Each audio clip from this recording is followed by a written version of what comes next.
She's an editor by day and a zombie killer by night. At least she is in her books. Although I wouldn't be surprised if she is in real life too. Since first watching Night of the Living Dead, Jessica has been obsessed by zombies, and she often spends her days thinking of ways to survive the upcoming uprising.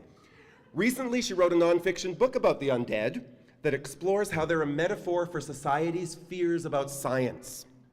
Called Undead Obsessed, this book examines how zombies are all about real-world fears such as epidemics, mind control, space creatures, and playing God.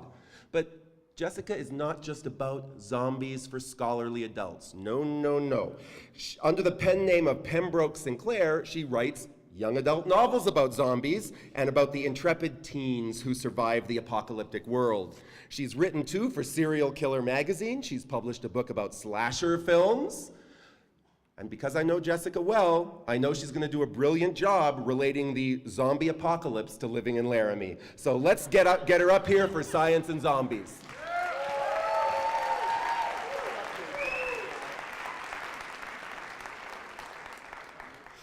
We have a love-hate relationship with science, don't we? Science has made it possible for us to live the way we do. It has given us numerous advances in all fields of life, from medicine to agriculture to entertainment. Yet with all of these advantages, there are a multitude of disadvantages that could prove to be detrimental to humans and society. Weapon technology used in wars is one of these major disadvantages, but anything that is beneficial to humanity, including medicine, has the potential to harm us. What comes to mind when I ask you what represents science?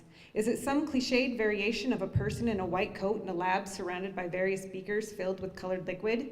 Is there a microscope present? Do you view science as sterile, elitist, and doesn't allow for free thinking? Do you think scientists are passionless and lacking in emotion, that they are cold and calculating? If these traits come to your mind, you're not alone. More often than not, these stereotypes are applied to scientists, especially in the movies. Let's face it, when it comes to horror movies, science has a bad reputation.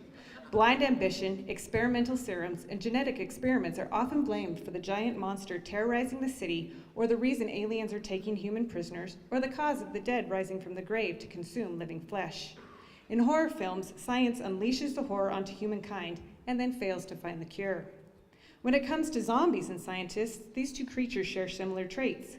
They are stereotypically cold and focused. They are also obsessed with obtaining their desires.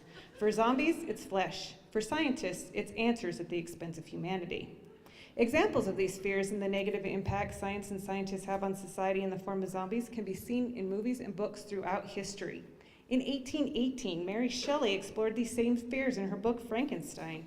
Dr. Victor Frankenstein is so focused on reanimating a corpse and cheating death, he locks himself away for years. He becomes a stereotypical scientist that can't see anything beyond his work or his desires. And he is successful in his endeavor. But what happens when his creation is released into the world? It becomes bitter, resentful, and looks for revenge, which he attains by murdering the people Victor loves.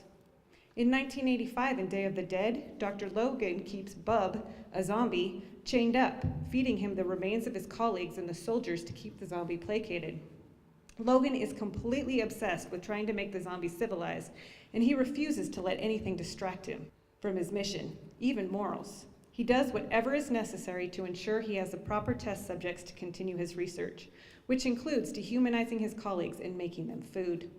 In 2002, and 28 days later, a group of activists break into a lab to release apes that have been the subject of animal testing.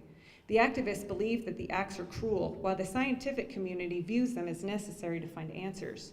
When the scientist walks in, dressed in a white lab coat, of course, the activist asks him what he is doing. In a cold, calculating voice, he explains that to be able to find a cure for disease, they have to understand how the illness works. There is no sympathy for the animals, no remorse for what they are going through. The activists are enraged and start freeing the test subjects. The scientist warns them that the apes are infected, but that doesn't stop them, and disease is released into the public. In each of these examples, science is trying to find a way to make life easier for us by cheating death, or by finding a way to coexist with undead creatures, or by understanding a virus. But the end result is the same. The good intentions of the scientist doom humanity. And we are afraid that will happen in real life. Recently, patients who were infected with Ebola were brought to the US to be treated. What happened when people found out this was happening? How did the public react? How did you react? Were you angry? Afraid? Did you question the motives of science and the scientists and wonder what they were thinking?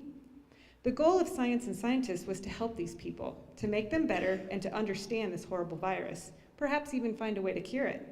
But what happens if that virus gets into the US population? Will science be able to stop it? How many people will it kill? Science may want to help these people, but what guarantee do we have that they can keep the rest of us safe? We automatically assumed that the worst would happen and Ebola would cause the apocalypse. While science can be extremely helpful in advanced society, it has the potential to be its downfall, which is evident in zombie books and films. We recognize the good science does for society, but the aspects we don't understand about it become evil and scary. The question of, could this really happen, fuels our distrust and fear of science and scientists and lets our imagination rule our judgments. The situation with the Ebola victims being brought into the US is exactly how many horror films begin, and more specifically, zombie films. So, on one hand, books and movies inform our views or stereotypes of science and scientists, but on the other, real life influences our books and movies. But our fear doesn't know the difference between fact and fiction.